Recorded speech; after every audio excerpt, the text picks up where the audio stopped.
Kamu memang adalah anggota sidang, pengaco kamu. Pendeta yang begitu baik kamu ngata-ngatain belum tahu siapa, terus kamu ikut tanda tangan untuk menolak. Saya mau bertanya kepada beliau tentang pengalaman beliau dalam menjalankan profesinya sebagai pendeta, karena pendeta ini kalau sekarang ini kita lihat banyak hal yang dihadapi di masyarakat, ya, terutama hubungan-hubungan keluarga, bagaimana peranan pendeta itu dalam meningkatkan nilai-nilai hidup keluarga, nilai-nilai pendidikan keluarga, dan tentu bagaimana jemaat itu bisa terpelihara. Jadi bukan hanya sekedar sebagai pendeta berkhotbah dan sebagainya. Itu yang saya perhatikan dari pengalaman Anda selama ini. Nah, yang ingin saya tanyakan yang pertama adalah ketika Anda masih sebagai pendeta muda, ditempatkan di satu tempat yang relatif asing bagi Anda. Bagaimana Anda menempatkan diri berhadapan dengan anggota-anggota jemaat itu sehingga Anda bisa diterima sama mereka? Ya, terima kasih Pak Nenggolan, terima kasih sahabat semuanya. Salam sejahtera. Terima kasih juga pertanyaannya. Jadi memang terus terang secara teoritis di tempat perkuliahan kan ada juga pelajarannya ya. Penggembalaan namanya. Ya. 1 tahun penggembalaan pertama, pengalaman kedua itu ada secara teori. Tapi kan secara prakteknya kan hanya sedikit. Sedikitnya adalah ketika kita ada uji coba penggembalaan selama 3 bulan di satu jemaat. Oke. Sebagai itu praktek lapangan namanya. Tapi itu sangat minim juga. Ketika kita sudah ditempatkan di lapangan menjadi seorang gembala, kita menemukan sendiri adalah bahwa ada 2 misi dari setiap gereja yang ada, setiap jemaat. Yang pertama adalah jangkauan keluar. Jangkauan keluar termasuk anaknya, termasuk keluarganya, saudaranya, sahabatnya, yang harus dijadikan menjadi orang yang benar, menjadi pemersatu di dalam kehidupan rohani. Yang kedua adalah jangkauan ke dalam. Jangkauan keluar itu sebut outreach, jangkauan di dalam itu adalah inreach. Karena pertanyaan itu adalah bagaimana merawat anggota jemaat itu, maka tugas gembala itu adalah tidak terlepas dari jangkauan di dalam. Artinya memelihara anggota jemaat tetap setia kepada Allah. Caranya bagaimana? Dengan cara memberikan teladan kepada mereka. Ya kalau kita juga amburadul tukang nggak jelas hidupnya sebagai seorang pemimpin rohani, maka mereka juga kan dia pikir seperti itu keadaan mereka. Jadi yang pertama yang kita buat itu adalah yang kita minta dari Tuhan, supaya kita duluan menjadi orang yang bisa dipercaya orang dalam kehidupan setiap hari, dalam penurutan kepada Allah, dalam tata cara ibadah, dalam ibadah di jemaah, kemudian dalam teladan memberi, teladan menolong, memberikan persepuluhan dan lain sebagainya. Kitalah yang menjadi teladan dulu. Nah, ketika itu mereka sudah tiru, itu menjadi suatu nilai tertentu dalam kehidupannya yang dia harus bermakna hidupnya kalau sudah ada yang menghidupkannya dan dia bisa dan dia hidupkan itu dan dia berbahagia. Jadi kalau kami para pendeta sudah tidak berbahagia, lantas siapa lagi di dunia yang bisa berbahagia? Bagaimana jemaatnya? Bagaimana jemaatnya? Begitu ya. Ya kan? Jadi kita dulu, keluarga kita dulu yang kita bina menjadi keluarga yang berbahagia. Bahagia itu tidak dinilai dari uang. Jadi orang seperti pikir kalau banyak uang berbahagia. Tidak tentu. Ya. Sebanyak orang kaya juga bunuh diri. Sekarang ini ada terjadi. Banyak duit itu. Banyak duitnya. Bunuh diri dia. Bunuh diri. Apa artinya? Jadi kita dulu berbahagia dalam arti yang sebenarnya. Arti yang berkenan kepada Allah. Ketika kita sudah bisa membenahi diri kita, rumah tangga kita, anak-anak kita, barulah menjadi teladan kepada orang lain. Dan itu menjadi percontohan.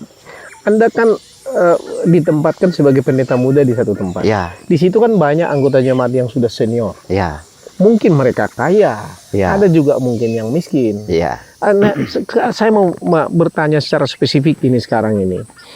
Tentu di situ juga ada yang bermasalah ekonomi, ada yang bermasalah mungkin rumah tangga.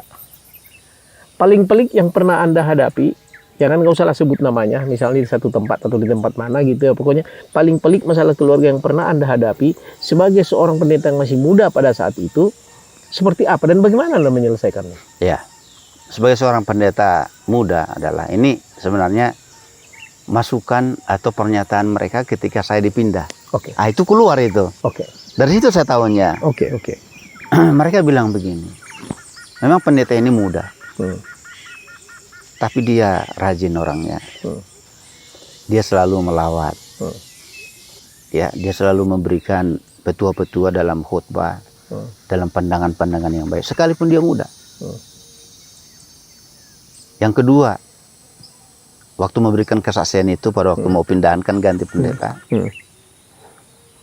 Pendeta ini adalah seorang yang tidak mau kompromi dengan hal-hal yang tidak berkenan. Yang kedua, dia selalu bilang kalau di jemaat itu ini sesuai peraturannya begini. Hanya itu dia bicara.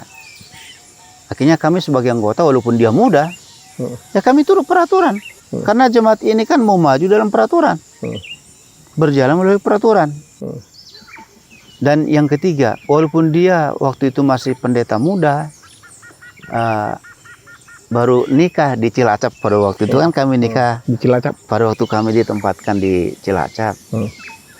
Istrinya baik, tidak menyombongkan diri, dan mereka juga adalah rendah hati.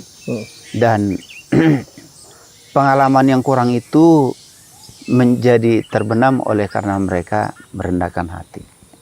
Jadi sebenarnya guru yang paling indah itu dalam kehidupan kita adalah rendah hati. Kalau mau banyak teman kita, rendah hatilah. Laksanakanlah tugas dengan baik, dengan rendah hati. Ya. Jadi sehingga terima kasih juga sama teman-teman anggota jemaat atas perhatiannya. Saya pikir dengan kerjasama dan mau menerima kekurangan pendeta muda dengan ada kelebihannya seperti yang saya sampaikan itu, mereka bisa berterima juga pada pendeta muda. Walaupun pada awalnya seperti mereka menolak, bukan menolak orangnya, tapi menolak karena belum punya pengalaman yang full seperti yang saya gantikan. Nah, rahasia kita sebagai gembala adalah kita harus belajar apa yang dibuat oleh yang kita ganti. Jadi ketika kita belajar, maka kita tingkatkan di bagian mana dia kurang. Karena pasti setiap manusia ada kelebihan, ada kekurangan. Jadi kita bergerak dari kekurangan beliau, kita improve diri kita untuk bisa menyaingi, jangan sampai tidak bisa mengimbangi. Harus bisa juga menyaingi, melebihi dikit lah. Jangan sampai di bawah dia. Nah, itu kita agak susah itu. Kedepannya kita akan susah. Pernah mengalami satu masalah di mana anggota jemaat itu tidak menerima Anda? Bagaimana Anda menyelesaikannya? Ya, saya 2 kali anggota jemaat menolak saya. Dan saya ditempatkan dengan ditolak resmi pakai surat dari jemaat. Tapi pimpinan tidak mau seperti itu. Saya disuruh saja pindah. Seolah-olah nggak ada masalah. Tapi saya lawat. Dan untung juga pimpinan tidak memberitahukan bahwa saya ditolak. Jadi saya free. Rasanya free. Andalan saya pada waktu itu adalah saya melawat. Tiap minggu saya lawat dia. Saya doakan dia. Dan pada waktu 1/2 tahun, istrinya menangis. Nangis sendiri tuh. Nggak tahu kita tadinya? Nggak tahu saya tadinya. Terus dia bilang, bentak suaminya. Kamu memang adalah anggota sidang, pengacau kamu. pendeta yang begitu baik kamu ngata-ngatain belum tahu siapa, terus kamu ikut tanda tangan untuk menolak. Ya, tunduk-tunduk suaminya. Baru tahu kalau tadinya ada ditolak. Baru saya tahu bahwa saya ditolak. Jadi akhirnya suaminya berkata, iya Pak Pendeta, maafkan saya tidak tahu. Dan dari pengalaman pendeta ini yang selalu rajin mengunjungi saya dan berdoa kepada saya, tidak pernah mau menggerutu. Walaupun saya cuek, Pak Pendeta tetap mendoakan saya, tidak mau mengomentari. Saya puji Tuhan untuk pelayanan Pak Pendeta datang di jemaat kami. Dan saya mohon maaf pada perlakuan saya. Saya bilang, Pak, saya nggak tahu itu. Jadi tenang aja, saya bilang santai aja, ya kan? Karena saya pikir orang kan salah mengerti biasa saja ya, karena belum mengenal saya. Tapi rahasia kita adalah pertahankan kebaikan kerendahan hati pada siapapun, maka dia hormat juga kepada kita. Kalau Anda tahu seseorang anggota jemaat Anda, katakanlah yang balelo lah, apapun yang Anda lakukan dia merasa salah aja gitu kan, gimana? Dan Anda tahu itu, apa yang Anda lakukan? Ya, saya tetap doakan karena itu adalah satu ketidaknormalan dalam hidup beragama. Gitu ya. Jadi didoakan. Saya doakan saja. Nggak benci? Enggak. Karena salah kaprah saya kalau saya membenci anggota jemaat saya. Gitu ya. Kambing saya yang nakal masa saya harus potong atau buang? Betul. Ya kan? Saya pun di hadapan Tuhan juga nakal sebetulnya. Iya. Dari segi keilahian. Iya. Tapi kan saya tidak dibunuh Tuhan. Jadi ketika saya mampu menempatkan diri saya yang nakal di hadapan Tuhan, why not? Kenapa tidak kalau saya bisa memaafkan mereka dan menerima mereka dengan sukacita dalam hati saya, walaupun mereka menyakiti hati saya. Ada nggak anggota jemaat atau pimpinan Ada. yang ada yang ada yang pernah berbuat sesuatu yang tidak pantas? Tapi yang dendam dia enggak, yang dia tuduh saya ambil uang lah, apalah. Buat apa saya itu? Bukan saya tidak butuh uang, tapi mengambil uang dengan cara yang tidak benar, yang bukan hak saya, haram itu. Betul. Haram. Tapi dia perlakukan saya tidak pas, tidak adil, itu urusan dia dengan Tuhan. Betul. Dan saya tidak mau membalas itu karena saya berdoa Tuhan saja yang menjadi hakim yang adil. Sekarang begini, saya perhatikan banyak pendeta-pendeta entah lintas denominasi, entah apalah itu kan. Kayak naik Rolls Royce, naik Lamborghini, naik apa gitu kan ya. Tapi Anda saya lihat di sini cuma pelihara kambing sini, angsa, ikan, gitu ya. Sudah bekerja kira-kira mungkin kalau dihitung mulai tahun hampir 83 sampai sekarang sudah hampir 40 tahun ya. Saya lihat Anda miskin aja. Saya tidak miskin. Begitu ya? Ya, saya tidak miskin. Nanti kalau saya miskin, nanti saya seperti menuduh Tuhan. Oke. Ukuran orang itu kaya adalah ketika dia bisa makan. Ketika dia bisa senang. Ya. Ya kan? Ketika bisa enjoy hidup ini in life. Ketika dia bisa jalan. Ketika dia bisa bertransaksi. Ya. Dan itu ada sama saya. Ada ya? Ada. Sebab saya lihat begini. Walaupun bukan Lamborghini atau apa sajalah mobil situ, punya itu apartemen kan di mana-mana gitu kan. Ya. itu kan kesukaannya. Kesukaan saya bukan itu masalahnya. Bertani ya. Saya bertani, hidup di gunung. Hidup di gunung ya. Country living ya. Ya. Mungkin Bapak ya termasuk teman-teman barangkali tidak tahu. Di sini kita dekat dengan Tuhan. Ya. Nggak pusing saya dengan kota-kota yang begitu mewah itu, yang siang malam nggak kerja, nggak tidur. Nggak ada jelas. Saya di sini jam 5 sudah renungan, sudah ibadah sore. Jam 7 sudah tidur. Bangun jam 4, saya sudah berdoa.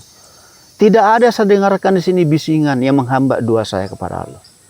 Nah, orang nggak tahu nilai itu. Jadi orang pikir saya miskin, ya silakan aja nggak apa-apa kok. Gitu ya. Iya kan, saya tidak merugikan orang kok. Sebab saya datang ke sini, saya pikir tadinya ada kolam renangnya setengah olimpiade, ukuran olimpiade gitu. Ternyata kolam baptisannya itu pun cateringnya saya lihat. Kolam sipko. Ya gitu ya, kolam ikan gitu ya. Dan nggak ada saya lihat yang nggak ada. Yang luar nggak biasa. perlu yang dilebih-lebihkan di sini. Gitu ya. Dan saya juga tidak mau melebihkan diri. Karena Tuhan sudah memberikan saya apa adanya. untuk hidup cukup. Ya kan, orang kan hanya menambah cukupnya aja. Cukup punya mobil satu, cukup punya mobil rumah sakit satu, rumah satu, apartemen satu ini. Saya tidak sampai di situ kecukupan saya. Ngapain? Ngapain saya harus bayar pajaknya itu BBB? Ada value yang lebih daripada itu ya? Iya. Di sini lebih enak. Nah, mari teman-teman datang ke sini ke gunung. Pasti Anda menemukan seperti apa yang saya utarakan. Gitu ya. Anda tidak percaya, tapi kalau Anda datang ke tempat saya, yang tadinya Pak Nenggolan tidak punya niat untuk ambil tanah di sini, ambil juga di sini. Kenapa? Dia sudah lihat udara yang segar, pemandangan yang luas. Yang indah luar biasa. Iya, nggak tembok. Oh iya, hijau. Gitu ya. Dan saya nggak perlu pakai kacamata. Iya, iya. Nah, Iya. Dan nggak pernah di sini. pilek lagi ya? Nggak pilek. Ini saya masih tertarik ini dengan pengalaman pelayanan menyikapi kelakuan anggota, ya kan? Sekarang ini kan mungkin sejak beberapa tahun terakhir mungkin dalam pelayanan Anda, ya saya kira sih banyak yang di lingkungan apalah yang anak-anak muda sudah mulai tidak setia lagi dengan pernikahannya. Sudah mulai ada mau perceraian lah apa segala macam gitu ya. Bagaimana, apa pesan Anda kepada mereka itu? Karena ini penting sekali nih. Sebab begini Pak Pendeta, karena saya sebagai salah satu penegak hukum lah ya, akhir-akhir ini saya temukan banyak orang-orang muda yang sudah tidak setia dalam pernikahannya, ya. Anda mempunyai pengalaman melayani anggota selama 40 tahun, ya kan? Bagaimana Anda tentu banyak pengalaman menghadapi yang seperti ini. Paling tidak punya pesan lah kepada mereka supaya jangan seperti itu atau bagaimana? Satu hal yang saya mau utarakan kepada teman-teman orang muda, sebelum menikah, pastikan bahwa temanmu itu untuk seumur hidup. Yang kedua, buatlah rambu-rambu tertentu yang kamu duluan menghidupkannya, baru kamu menuntun istrimu, calon istrimu itu mengikutinya. Sebab kalau Anda orang muda yang terutama menginginkan calonmu itu jadi orang baik, padahal Anda belum orang baik, maka itu adalah sebuah keliru. Dan Anda sebagai orang muda harus menjadi panutan, harus menjadi imam, harus menjadi teladan, percontohan di rumah tanggamu pada istri dan anak-anak. Ingat, siapapun istrimu, ada kurangnya, ada juga baiknya. Ada negatifnya, ada positifnya. Siapapun. Mau kulitnya yang cantik 7 lapis, mau hanya 1 lapis, itu sama. Itu akhlak. Sama. Ada orang ganti suaminya atau istrinya, sama saja zaman sekarang ini. Sama penemuannya. Ada positifnya, ada negatifnya. Jadi, pandangan saya adalah seperti pesan Allah dalam tulisan pena inspirasi, bahwa puaslah dengan istri Masa mudamu. Puaslah. Bagaimana supaya Anda puas? Pelihara dia. Ya. Cintai dia. Berikan dia senyuman setiap hari. Berikan dia semangat setiap hari. Doakan dia. Buat dia happy. Karena dia adalah teman kita seumur hidup. Bukan kontrak pernikahan kita. Gitu ya. Tapi adalah seumur hidup. Luar Dan biasa. seumur hidup itu bukan kontrak. Ya. Tanda tangan itu. Dan itu adalah janji Tuhan. Tuhan tidak pernah merencanakan kita untuk gonta-ganti pasangan. Dan itu dosa besar di hadapan Tuhan. Gitu ya. Setialah pada pernikahan kita. Karena orang lain juga menunggu hal yang demikian. Begini, Anda mengalami dalam 40 tahun pelayanan sebagai pendeta. Anda sudah melihat bagaimana keluarga yang suami atau istri yang tidak setia kepada pasangannya, bagaimana akibatnya kepada anak-anaknya, keluarganya secara keseluruhan. Apa yang Anda lihat? Ya, sudah pasti bahwa mereka yang terpisah mungkin puas secara pribadi atau sepihak atau dua-dua. Tapi saya tidak yakin dua-dua puas. Pasti ada yang kecewa. Tapi yang paling kecewa setelah kalian berdua adalah anak. Itu udah pasti. Hancur ya? Hancur. Dan pembentukan tabiat anak itu susah. Susah. Dan susah berarti tidak bisa dibuat, tapi ekstra kerja dari Anda. Ekstra kerja dari Anda, dan itu adalah sebuah ya ketidakbaikan lah. Kalau bahasa Batak bilang tihas dalam kehidupan kita. Kalau boleh saya katakan, perpisahan itu akan selalu menghasilkan, boleh saya bilang, malapetaka terhadap keluarga generasi yang akan datang. Ya, Gitu ya, dan nilai-nilai keluarga sendiri. benar. Bagaimana Anda melihat dengan orang yang misalnya seorang janda yang ditinggalkan oleh suaminya, entah oleh karena menikah lagi atau karena meninggal, dan janda itu kalau setia kepada Tuhan, apa yang Anda lihat selama ini dalam pengalaman Anda terhadap anak-anaknya, terhadap keturunannya? Masih bersyukur Pak Nenggolan ketika mamanya setia kepada Tuhan. Karena dia adalah guru pertama dalam kehidupan anak itu. Makanya dalam pemerintahan pun, saya kira Bapak yang tahu hukum pun, diusahakan yang memelihara anak itu adalah ibunya. Hal yang terbaik dalam perceraian, kalau terpaksa bercerai adalah anak harus ibunya yang merawat. Harus ibunya yang memeliharanya. Barulah dia bisa pulih kehidupannya, walaupun tidak 100%. Dari sekian lama Anda bekerja, ada 40 tahun Anda melayani jemaat. Mungkin Anda ada melihat orang yang seorang janda yang mengurus anaknya dengan setia, hasilnya seperti apa? Hasilnya bagus. Saya salut. Saya salut kepada mereka, dan ada banyak janda, terutama janda yang ditinggal oleh suaminya karena meninggal. Itu yang pertama. Yang kedua, janda oleh karena suaminya yang tidak benar. Anak itu bisa baca. Anak Anak itu bisa baca. walaupun nggak dikasih tahu. Walaupun tidak kasih tahu. Tahu mana yang benar, mana yang Tahu anak itu. Walaupun tidak diajari ibunya, sebenarnya ya ingat teman-teman, jangan menjelekkan mantanmu di hadapan anakmu karena dia pun tahu dari perasaannya. Jadi tidak perlu Anda menjelekkan mantanmu untuk membenarkan diri Anda. Tidak perlu. Anak itu tahu. Contoh, saya mau kasih tahu. Dari mana anak itu tahu baca? Dari mana kita tahu bicara? Kalau bukan Tuhan yang mengajari dia. Ada satu komputer yang Anda tidak bisa lihat, tapi Anda harus tahu bahwa itu bisa membaca keadaan. Makanya saya katakan di video yang pertama itu, pada waktu Bapak bertanya, dari mana Anda tahu sebuah motivasi seperti itu? Tidak, sebenarnya saya tidak tahu, tapi Tuhan yang menuntun. Kenapa? Di dalam pikiran kita ini ada kontak batin kita dengan Tuhan. Kalau orang bilang itu naluri. Nah, kontak itulah yang membuat kita mengenal Tuhan. Kontak itulah yang membuat kita bisa mengenal mana yang baik dan mana yang salah. Jadi anak itu pun demikian. Dia tahu yang baik, dia tahu yang jahat. Tanpa kita juga bercerita mengenai, ya khususnya mantan kita gitu, siapapun dia. Jadi peliharalah anakmu dengan baik. Kalau Anda terpaksa berpisah, ya berserah kepada Tuhan, itu yang paling baik. Anak itu tahu. Saya kembali dulu kepada pelayanan Anda bagi seorang pendeta. Anda ini orang yang menurut saya sosok yang sangat lengkap. Lengkap dalam arti Anda pernah melayani di jemaat untuk sekian tahun, melayani juga akhirnya di organisasi sebagai direktur, bahkan sampai ke President of the Conference gitu ya.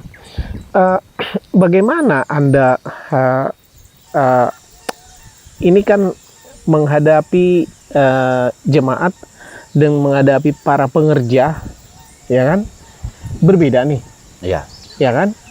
Nah, pertanyaan saya adalah begini, bagaimana Anda ketika melayani mereka ini, memimpinlah saya katakan, ketika memimpin para pendeta misalnya, di situ kan ketika memimpin para pendeta itu kan posisinya sama. Nggak bisa Anda misalnya seperti saya pimpinan perusahaan macam-macam saya pecat. Anda kan nggak bisa begitu. apa resepnya Anda sehingga Anda bisa memimpin mereka? Ya. Karena Baik. ini penting ini buat Terima kawan-kawan. kasih. Pertanyaan yang sangat bagus menurut saya ya. Ah. Sangat berkualitas pertanyaan itu. Jadi yang pertama adalah kita memimpin karena ada juga peraturan. Ya. Ya kan? Ada peraturan. Mereka tahu, saya tahu. Jadi kita berjalan bersama. Kalau tidak tahu, dikasih tahu. Yang kedua, style dari kepemimpinan di organisasi ini sangat berbeda dengan style di organisasi luar. formal Tapi gitu. sekarang yang orang dunia sedang meniru, namanya adalah servant leadership. Servant leadership. Servant leadership itu adalah servantnya is a calling to be the servant of God. Leadershipnya adalah kemampuan, keahlian kita, penataan kita selama kita berorganisasi di dunia ini. Tapi supaya tidak sama dengan dunia dan tidak boleh dan tidak berterima di organisasi ini adalah servant leadership, pemimpin yang melayani. Pemimpin yang melayani. Jadi Luar ketika biasa. kita memimpin, kita juga melayani mereka. Ya. Nah, Ya. sekarang apakah di rumah tangga kita ini kan juga para pemimpin? Iya, sebetulnya Nah, jadi sebenarnya sama saja. sama saja. Nah, sehingga berhasil gitu ya. Iya, Jadi servant leadership itu walaupun di rumah tangga hendaknya itu yang dilakukan oleh para pemimpin di rumah tangga. Ya istri, ya suami ya. betul. Ingat servant leadership. Artinya di sini bolehkah saya katakan servant leadership itu by example, Ya, by example. melayani gitu ya. Nah, orang tua pun jangan berikan contoh yang nggak benar Benar. kepada anak-anaknya. Itu betul. Karena itu berbahaya. Itu berbahaya. Itu kan merusak anak-anak. Ya, Gitu ya. ya. Nah, jadi as a servant you have to be example, Yes. menjadi contoh, Ya, gitu ya, teladan. betul. Itu dulu Iya. supaya kita bisa menjadi patron daripada yang dipimpin. Ya. Oke. Sebagai pendeta, pernah nggak ada kecewa kepada pimpinan Anda? Kecewa ada, tapi tidak dendam. Tidak dendam, tapi kecewa oleh karena keputusan dia dan keputusan kita berbeda. Ya, Gitu karena dia menilai saya itu salah. Itu aja kekecewaan saya. Ya. Kekecewaan itu ketika dia menilai saya salah. Saya kecewa kepada penilaian Anda itulah. Saya kecewa. Sebagai manusia, wajar dong kalau saya kecewa. Betul. Saya kan manusia. Ya, itu yang aku pikirkan. Ya. Apakah nggak pernah kecewa nih pendeta Marbun ini? Kecewa. Tapi ketika saya tidak dendam, saya menjadi damai. Oh, begitu dia hanya salah dia, ya udahlah Tuhan, terima kasih. Ya, jadi saya nggak dendam dan tidak membuat saya jadi seperti orang pesakitan gitu. Seperti saya dikejar-kejar dosa saya atau apa gitu, enggak. Karena saya tahu bahwa dia salah mengerti. Oke, kenapa nggak dendam? Apakah Anda merasa dia tidak pimpinan Anda yang lain? Ada Tuhan pimpinan saya, ada Tuhan menghukum dia kalau mau dihukum. Bukan saya. Kalau dia yang salah gitu ya? Karena saya as a pastor is a calling. Calling. Bukan Tuhan yang calling saya nggak mau saya. Itulah makna daripada panggilan Iya, sebagai hamba Tuhan. iya.